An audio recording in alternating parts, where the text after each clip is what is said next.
Guys, welcome to Changing Gears episode number 5. My name is Tunn, and I'm here with Toby and Frew once again. I want to give apologies for Elliot once again, but he said there's some sort of emergency.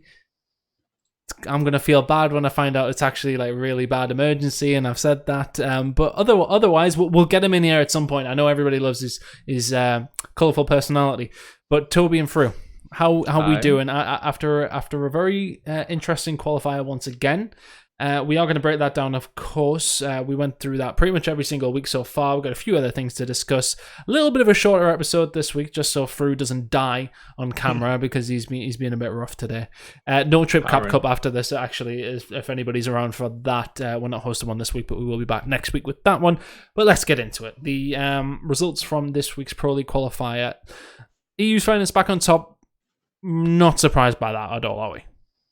No, not at all. I've just brought up the bracket actually, and we say that, but they did lose a map in the final. It's not a straight 2-0. Yeah. So they're not as perky as we're used to seeing them as. But no, I mean they beat a Bay 2-0 semi-final. No problems there. Of course, they played really well last time.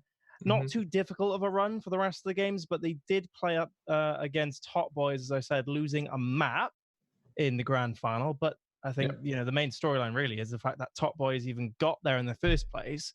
Never mind winning a map against EU's finals at the end. That was a really good performance from that team. Yeah, Top Boys, they did look good. They performed. And yeah, the map at the end, it was a close one. I think it was 7-6 in the end on that second map. But fair play to them, right? They're a contender team, and they're a team we've talked about a lot in the previous episodes about being in that top 4. So it's good to see them get into that final, actually putting in a good shift. Yeah, I'm just trying to have a look at what Top Boys' other results were. So they obviously came second this week. Week number 2, they got knocked out in the semi-final. Week number 1, let's have a quick look. See, Top Boys got knocked out pretty early on, if I remember rightly. Yep. Let's see. I'm going to try and find them. I can't find them for some reason. Were they even in the first one? Was the first one they won? They missed. No, they were in the first one. They lost to New Spain instantly. So they've had a good couple of tournaments after a rough start, is what we're saying. So I think we harp on about it every single week that consistency is a really big thing, and obviously them showing that you can have a bad week, but then as soon as you have a couple of good results, you're right back in the mixer. But again, EU's finest, as you said, Toby, they did lose them up to Top Boys. Without hopefully anybody in EU's finest in here going to give me shit for this, I'm actually quite happy to see them lose some maps. I want to see it happen because more so for the competition in Europe and to show that they do bleed, or then you can judge how seriously are they. They're taking it. They should be taking it very seriously. But at the same time, does it show that Europe as a whole is getting a better swing of things at the moment, or do you think it's maybe just a lapses of concentration from EU's finest? I don't know. I mean, it's hard to say at the moment because the game is still new. Yeah. So we're not sure if the results varying so much within the community so far is because everyone is still learning and the game is still a bit more unpredictable than people believe. Maybe teams and players don't actually have it all worked out yet, and that's explaining the varying performance of each team, or whether it's just general inconsistencies in performance. With EU's finest, I don't think we don't have to be worried about them. I think they might even be already. I'm not worried about them, but it was more so of the rest of Europe. Where do they lie based on these results? I mean, they're there or thereabouts to a point. Obviously, we absolutely believe that they're the best team in Europe and probably will be for the rest of the year. But at this point, it's nice to see where everybody else is. That's why I'm sort of trying to get at. The main thing I like about that, Chris, is actually speaking of last week, was the final that me and Alex casted for the EGL Trip Cap Cup. That was awesome. It didn't have EU's finest in it, but boy, were the two teams so close that me and Alex were literally the whole time, this is our favorite cast ever. Oh my god, we're having so much fun. And it was a pleasure to cast because it was just so neck and neck. And that's what I really like about EU, and as discussed before, the structure of this Pro League. Only 4 teams get in, but the competition right now is fierce below EU's finest. We've already seen EU's finest, go out early on in multiple tournaments now. But really, it's these other teams. We think around the world. They lost to Obey in round 3 of the qualifier. Obey then lost to EU's finest Top Boys, who we have been criticizing for their lack of performance for much of these tournaments past in both the EGL Trip Cap Cup and the qualifiers. They get to the grand final, and they're the ones now that are able to beat so many top teams and have that amazing run. They beat Versatile in round number 2. They then beat Anoni. They then went on to 2-0 R Damage in the semi-final. I mean, that is one hell of a performance from Top Boys. I mean, I don't know what it is. Maybe it's this podcast, guys. We slated Obey for the lack of performance in tournaments. They go and get the grand final. Now, Top Boys' turn. They've been listening to the podcast, and it's their turn now to prove us wrong.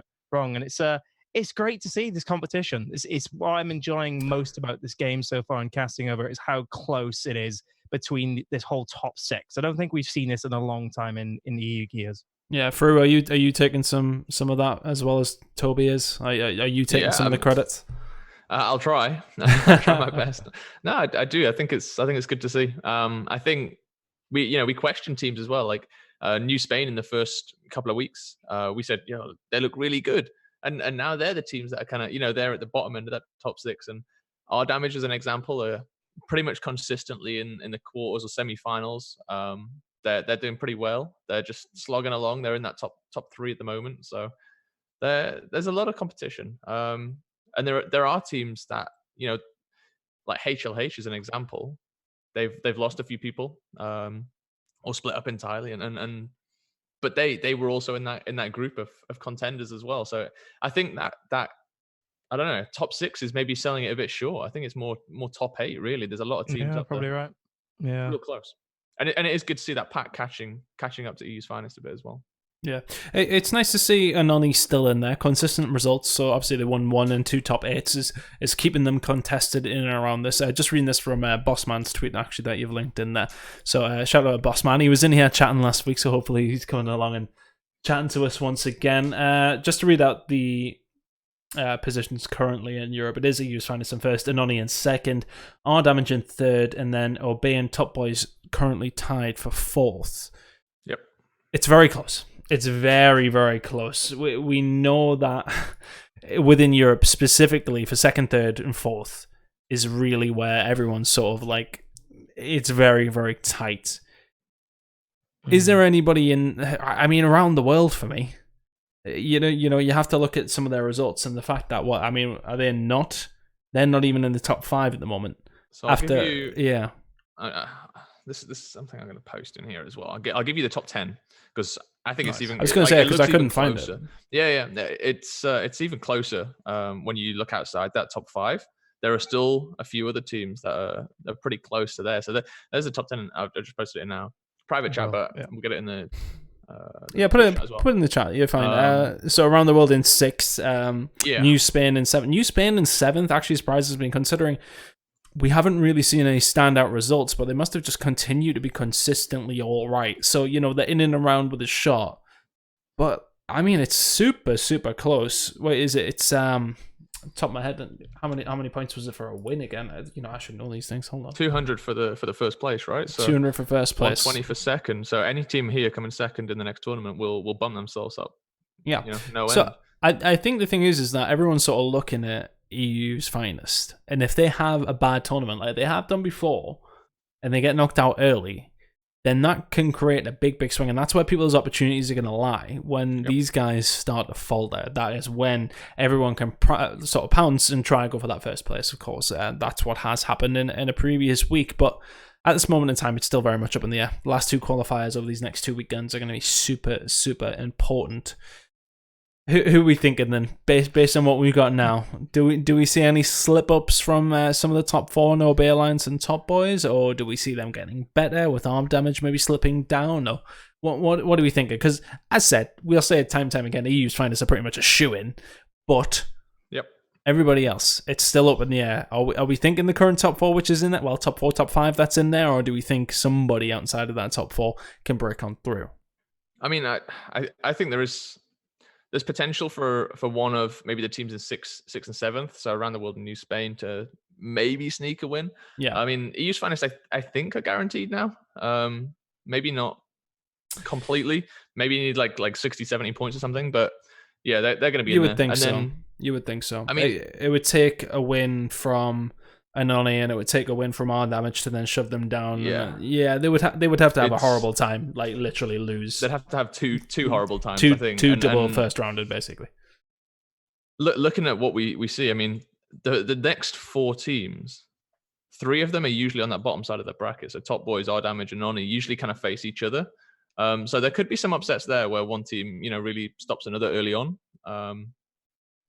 Obey, they usually end up in the top side with the EU's finest, so it's kind of difficult for them. And I think if maybe now actually this week coming up, given that they've dropped down a little bit, they may be able to be in that bottom side of the bracket, come back up, but it's usually 1 and 4, right, in the top side. So we'll see how that plays out. It depends on the bracket for me. Around the World's an interesting one because they dropped Rowdy, Death Dancer, and they picked up a guy called Ashens, who's a great player in his own right. But to make that change with only 2 qualifiers left is suspect. Bold.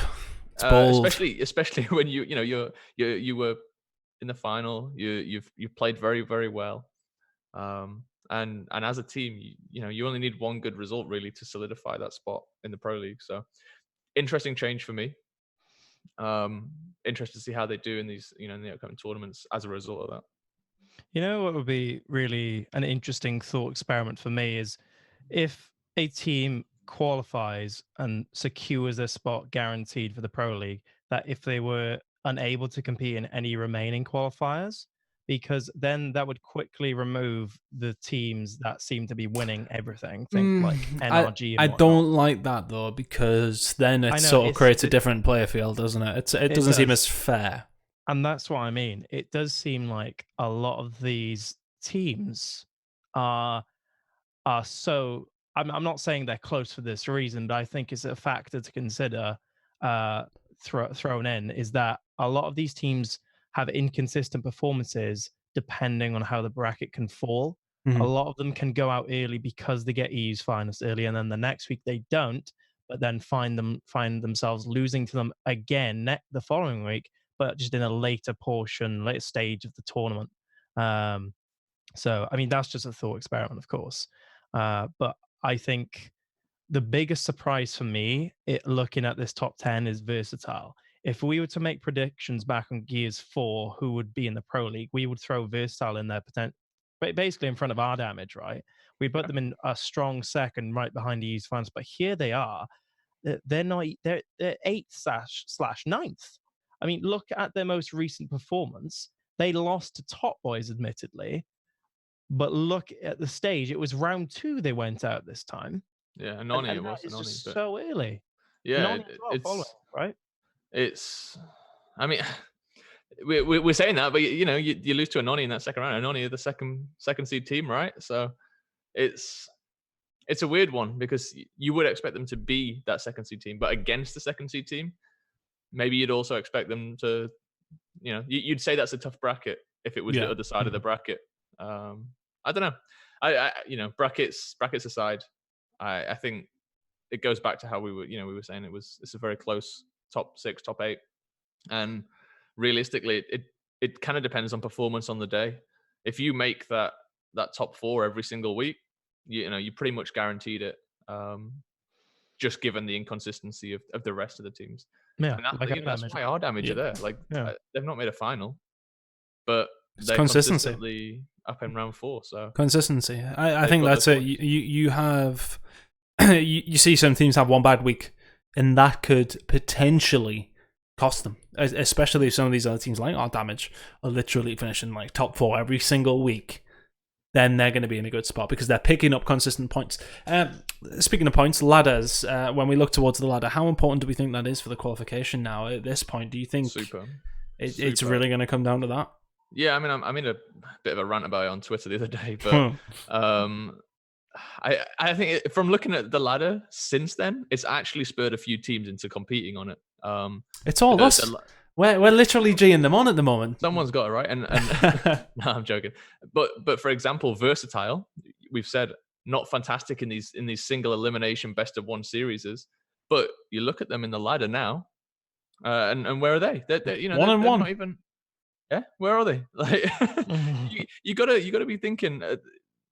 You got to be thinking about the long term, and I don't know what to call the team with 5 fists, but they have put in the work since that tweet.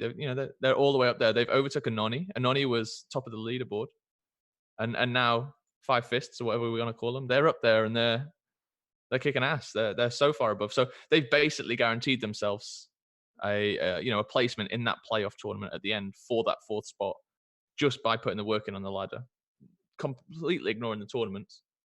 They've got a bye in the first round, and they've essentially got a 1 in 4 chance, in terms of 1 in 4 teams chance of getting into the Pro League if they stay in that spot. So ladder is incredibly important, and I don't think a lot of teams have realized that until kind of a bit too late, to be honest with you. Yeah. That said, though, there have been some concerns about teams dodging one another and how the ladder kind of portrays games. Like, so you know who you're going to be playing. It's not an anonymous system. So people are dodging teams that potentially could beat them, and that in general just leads to less people playing ladder, right? Less people finding games. So there has been some criticism of it, but end of the day, you should have looked at the rules early on when there was a lot of teams competing on the ladder, or a lot of teams at least signing up on the ladder, and you should have got those wins in early. There's no excuse. Everyone's had the same time. Well, they're in a good spot now. I think, everyone really needed to be aware of what was going on with that. And if they aren't up to date, then you need to be. And there still is time, but then, as you said, is there going to be many teams really putting themselves in a position to do that? That's the question at this point. Too many teams are just that, they want to complain about it rather than actually just play. And yeah, the issues are issues, but at the end of the day, everyone is facing those issues. So if you're not in that top 6, that's your fault, right? And Noni and Top Boys and 5 Fists, they've all had the exact same issues. So there's no real legitimate complaints. The system's not great, but everyone's got the same system. So yeah. Well, more encouragement from us anyway. Yeah. But we now do see the situation in Europe is very, very close as we go into the last 2 weeks. So let's keep an eye on that one. Of course, we will cover this once again next week. Some changes did come through though, Toby. Flashes and smokes, a bit of a change around on that one. And the biggest one for me was flashes will now not flash you through cover. I mean, okay, we can celebrate that fact. But again, it's a flash. It's based on sound, and it is based on being able to see it. It fucking flashes you.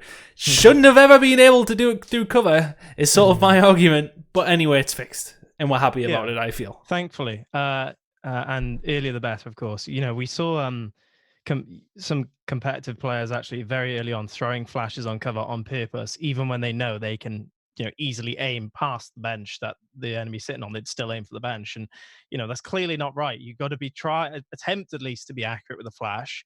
Yep. So even just from the aggressor's point of view with that flashbang, it's a great change, and it was really needed. We can now actually look to dodge these flashes and have some just get behind some sort of cover now. It's exactly. Great. Don't look at the thing. It's not. I know it's one of those things. Like, say if it was a flash on my screen, I would literally do this.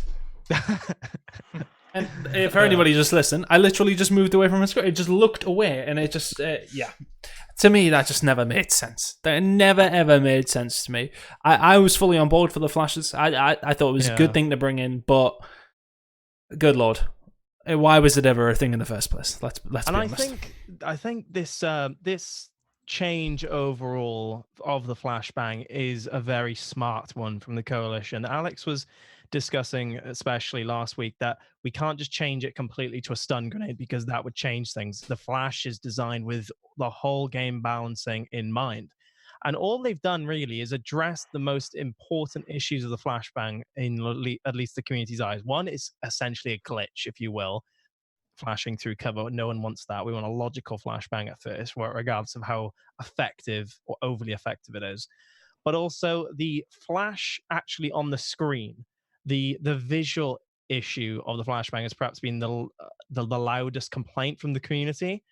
Amateur players and just TDM players, if you will, alike. It's the fact that you'll constantly flash and you can't see. Think King of the Hill, when 5 flashbangs are thrown at you, it just feels like you spent the whole game with a white screen, and it's not a fun experience, a fun and enjoyable experience. I think they've addressed the key issues of Flash now. I think it's safe to say that everyone across the board is receiving such changes positively.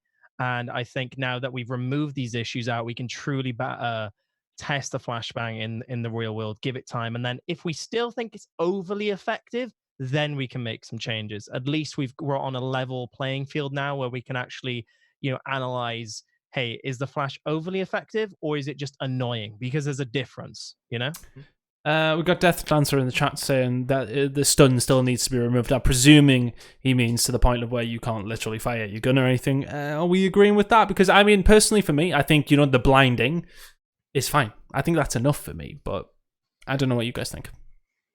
I mean, I would rather just a stun grenade, but that's just my personal opinion. Not blinded, but can't shoot. I think that's kind of what it is, though, right? I think it has to be one of the two. It's a bit of both now. It is, yes. 0.3 seconds on the blind duration, and some of that is where it's coming off your screen.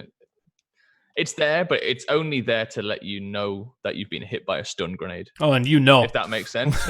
Like that's the point of the visuals now. Is it's not to deny that vision from you anymore. It's more to just kind of let you know that you've been hit by something. Kind of same to like the omen, right? Which direction you've been shot from. It's the same kind of thing.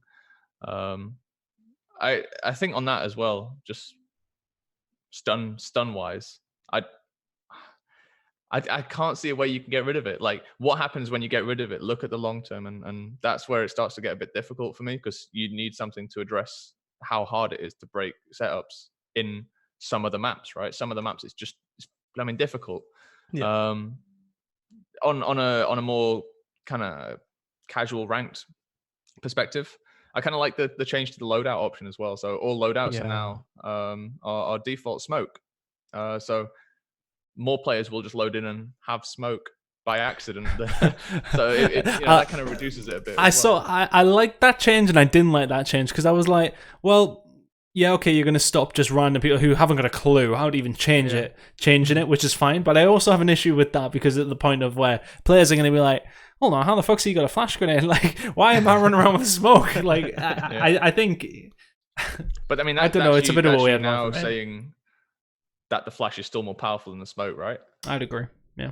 I think so. Which is, that's the question, right? That's the issue, is one grenade is more preferable to a lot of the player base. So I guess you still have to, if that's still the issue, and you still load out with the smoke and think, crap, I want that flashbang actually, then maybe it's still too powerful. It's an intelligent change, isn't it? It's very tactical. Cheeky one. Very strategic by TC, isn't it?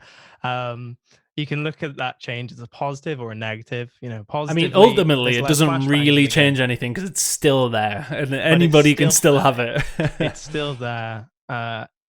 If you're aware of how effective a flash is over a smoke, you will use a flash. If you've forgotten to switch from a smoke to a flash, or you're new to the game, then those flashes aren't going to be in the game where they once were anymore. And so that does overall reduce the amount of flashbangs game to game that you typically see, which I guess is a positive overall. You can't really argue about that. I guess as well, I think flashes are easier to understand how to use well, if that makes sense. I would agree. I think smokes are more of a tactical thing, aren't they? Yeah, you've got to have a much better understanding of the game and sight lines and movement to use the smoke in a really effective way. And a flashbang, you don't. You just kind of throw it at the guy you're going to run at, and that's the end of it, right? There are cases where you throw it for your teammates and whatnot, but in general, it's a weapon that you can use as a solo player to fight your solo battles, whereas smoke's not particularly the same. So there is maybe a bit of a training, I guess, that needs to be done on smokes. But yeah, I like the change, and I think it's a step in the right direction. It does feel that way. It definitely does feel that way. We're interested to see if there's any further changes going to happen. I'd imagine that now that they've done that, there won't be for quite some time. I think realistically, if that sort of change does come through, they want to test it. They want to see the numbers while they go through. So we'll probably see nothing on flashes for quite some time. So it means we won't have to discuss them every single week on the show. Moving on to the next couple of things. Nothing else necessarily game-wise. Let's move on to... Oh, no, go on. Just, I will point this out because it is just a brief one. I think people are forgetting about it. I'd like to remind everyone. They did apparently address the PvE aim assist issue where in PvP, the significance of the aim assist given was the same as it is in PvE. And that's a bug TC came out with. And apparently that was addressed in this title update, which is great. I don't think they were that loud about it, but the community manager, I think it was, initially said on Twitter that's been addressed in this in these new changes, and it went out at the same time as the flashbang changes. I've not noticed anything gameplay wise that much. I mean, your aim's that good. Still there. Thank you, Chris. I appreciate it. Or maybe it's my wall bouncing. I don't know. Maybe I'm wall bouncing faster or something. I don't know. But yeah, I guess our main issue last time, or one of the issues at least, was perhaps a lack of communication from TC on these issues. We discussed in detail that we can't get out gameplay changes that quick. It takes time. There's a long process, and it's fair that these changes haven't come that quick. But it was the communication or lack thereof that was confusing for a lot of us. But we've had that now, and already we've got some gameplay changes coming in. I think if we were to go as hard onto gameplay and flashbangs as we were last week, I just think it wouldn't do anyone or the game justice, because I think we've had some great changes already now. The flashbang, boom, PvE bug with aim assist, that's gone. Now we can take the time to really evaluate the game at its core once these inconsistencies have been removed, and reevaluate over time whether things need future changes. I think we're in a really good spot now going ahead. People are still complaining about the marker. It'll come. Yeah, it'll come. I think it'll come. I think we're all sort of the impression that is going to happen at some point. We discussed it a lot last week. If you want to know our thoughts on the marker, go to last week's episode. Either way, we sort of think it's going to happen. Right, let's move on.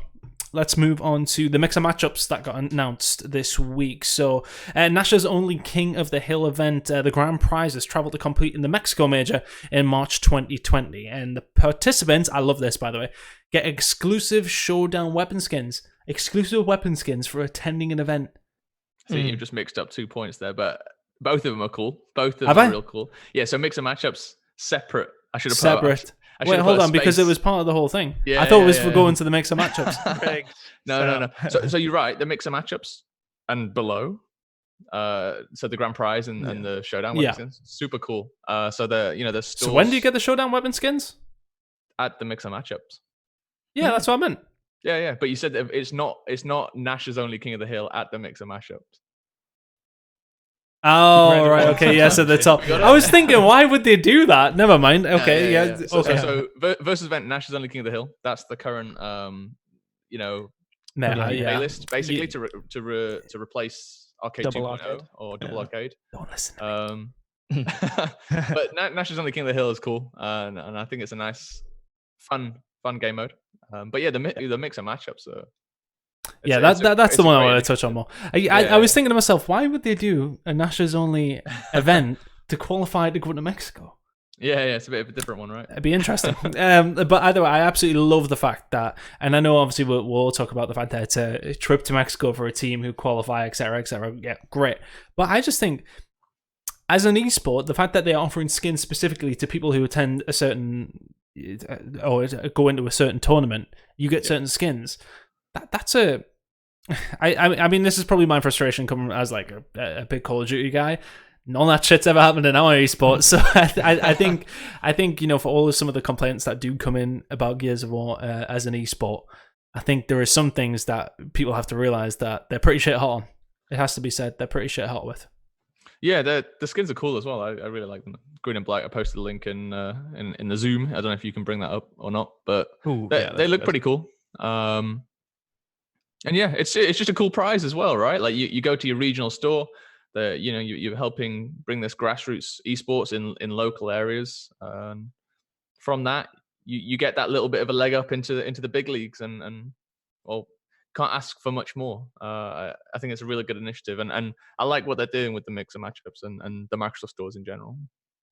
Yeah, and you know, that's accessible for a lot of people as well. Yep. It's not so much you have to travel far and wide. You know what I mean? It's the point of where there's something maybe, you know, in your region at least. You're not having to travel to America, etc., just to complete these things. But yeah, nice to see, and you know, and they really have been on top with those sort of things, especially the past 2 years in terms of skins, etc. I think, you know, it's an important thing.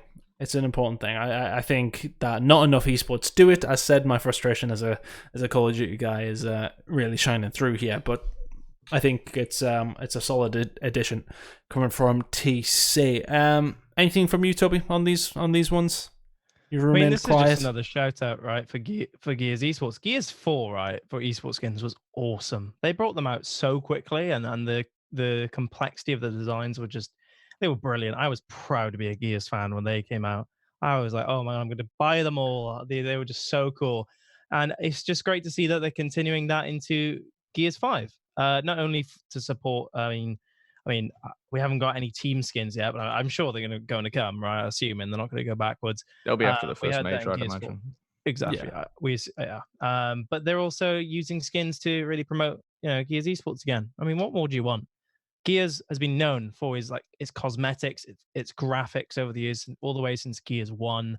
I mean, think back to Gears 2 and the golden Lancer that you got for the golden custom Lancer for the limited edition. That was a big deal for so many people. Like, people were buying limited editions left, right, and center. I know I did. I have the steel bookcase. Or was that Gears 3? I can't remember. But I got them both. You don't worry. I got limited edition on both.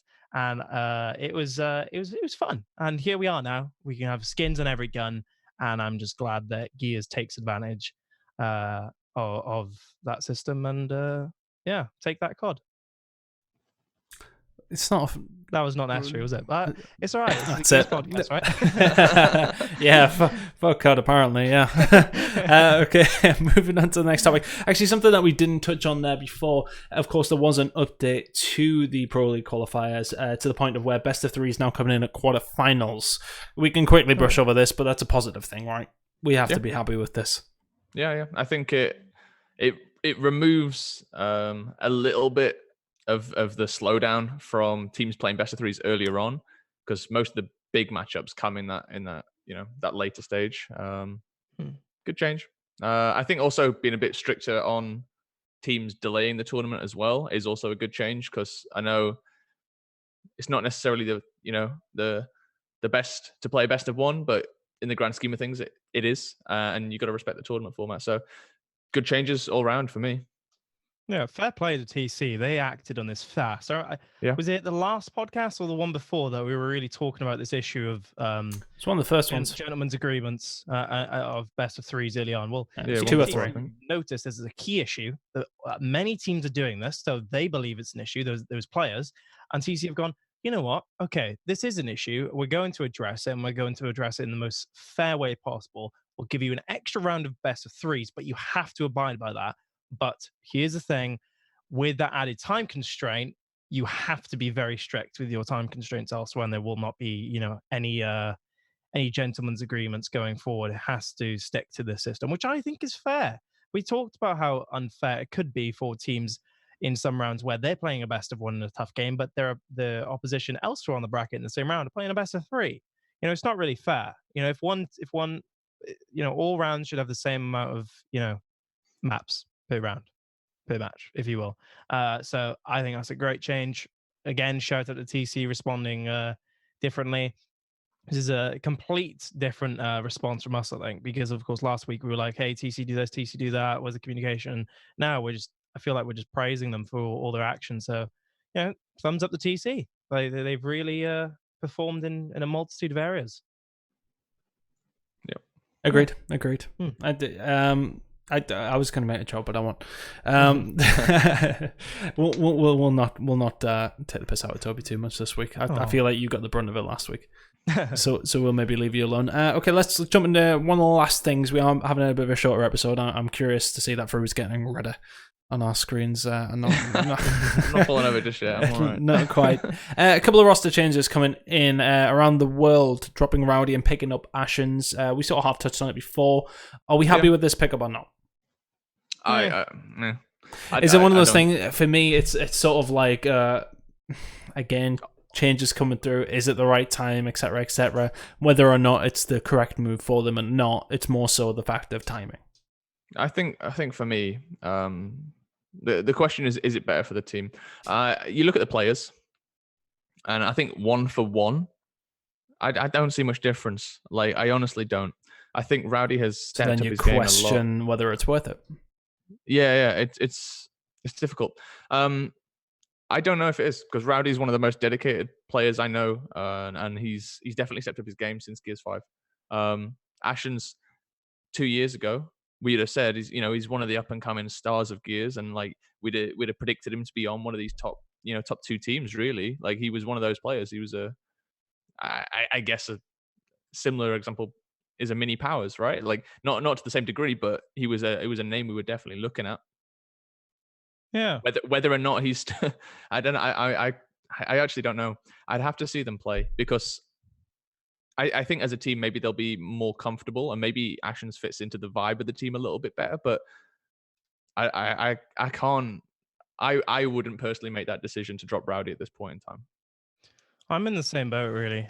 My biggest concern about Around the World from the get-go when they started performing was, is this just a team that's had a really good week and is just, really prospering through just a bag of raw skill?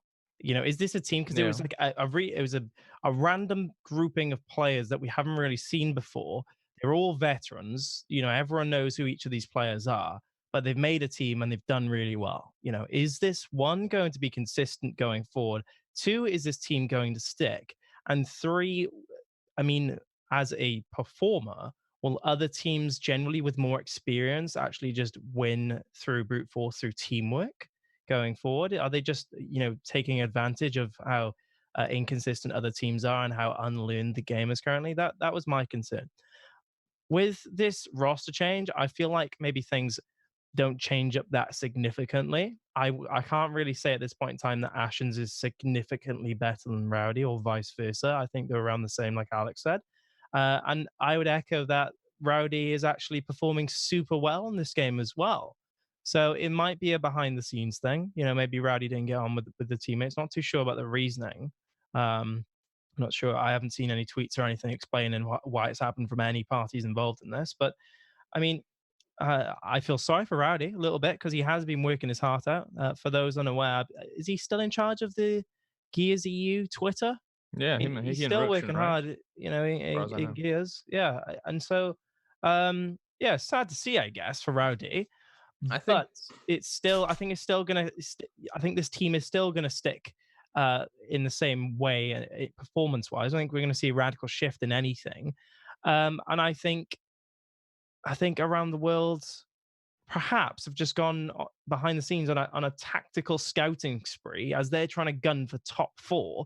They're looking for any talent left, right, and center in EU that they can get a hold of to give themselves the edge. I don't think, as Alex said, I don't think that's going to result in a radical shift in performance, but maybe that was the goal ultimately with making that change.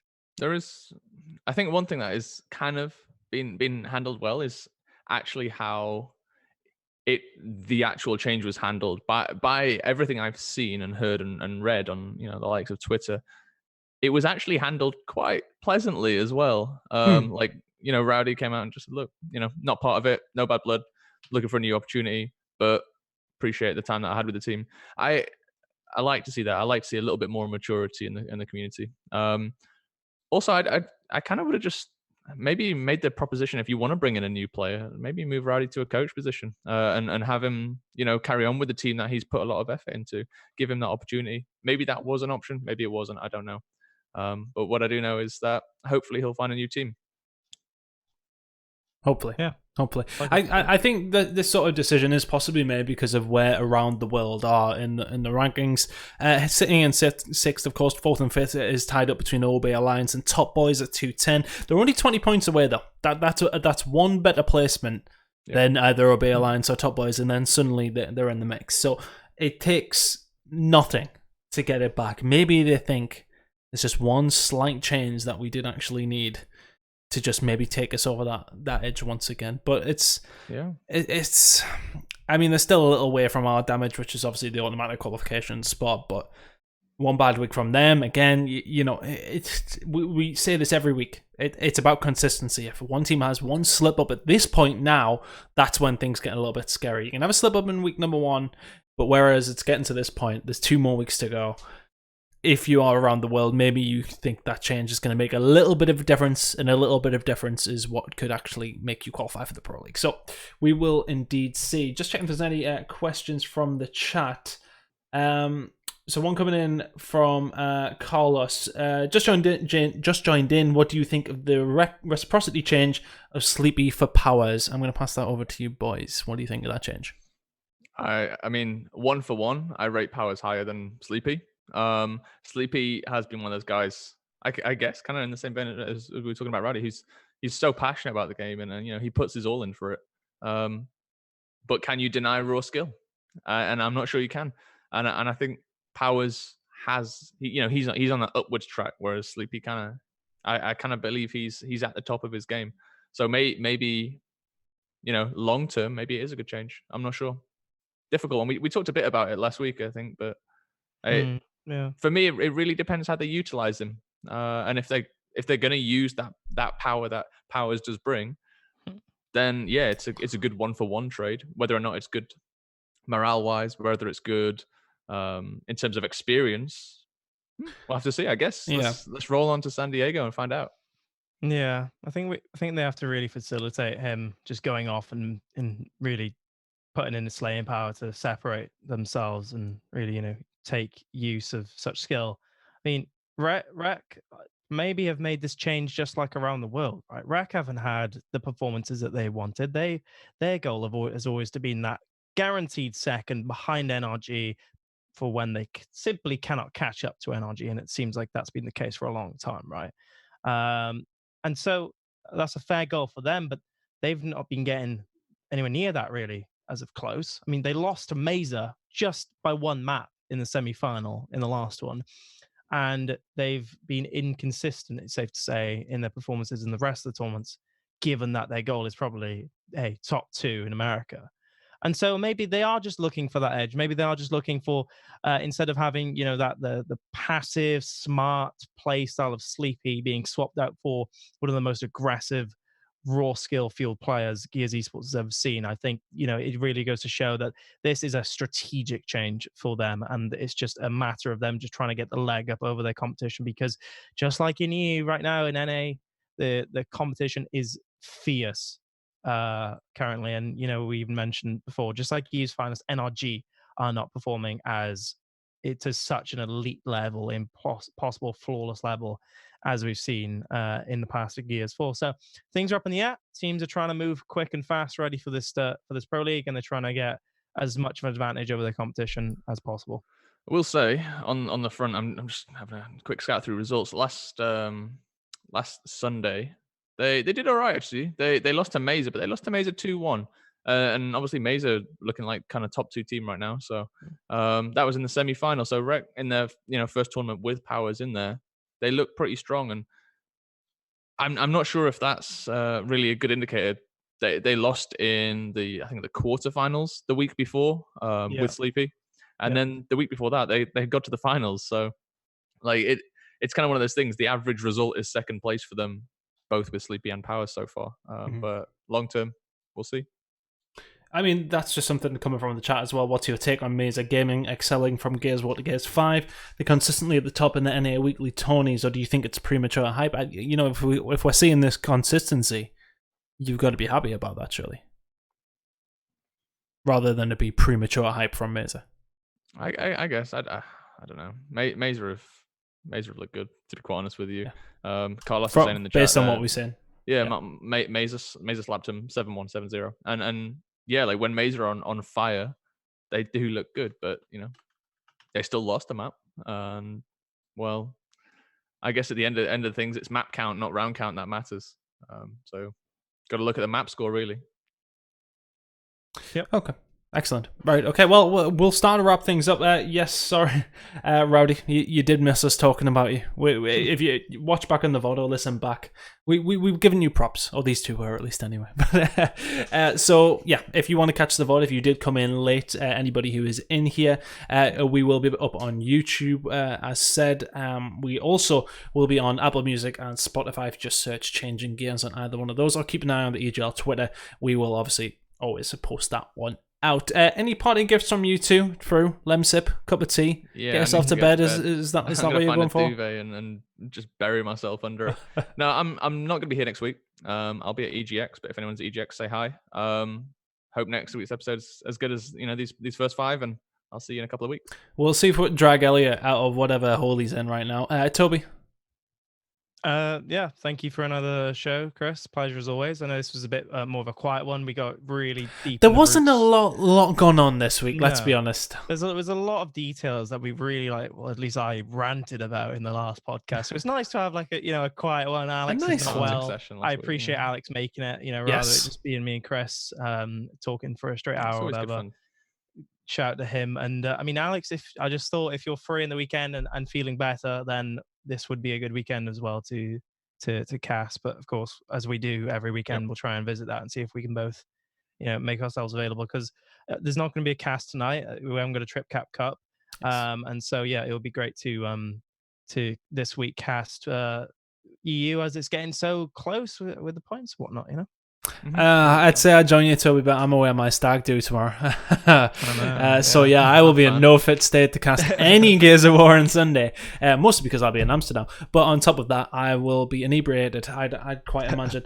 So we're going to end it there with talk of my stag do, apparently. Yes, as said, guys, thank you very much for watching. Of course, if you have missed any of this, if you're coming in late, the VOD will be on YouTube, and as well, there will be the podcast on Apple Music and Spotify and Google Music. I do believe. Need to double check. We're definitely on there, but search your generic podcast one. We're probably on there. Search Changing Gears. You'll be able to find where. Follow the channel. Download it. Recap all the episodes. We talk a lot of shit about Gears, so you probably want to listen to some of them if you haven't done before. Thank you very much to everybody who did come in and join in the chat. Thank you to everybody who indeed did watch it as well, and we will catch you guys next week.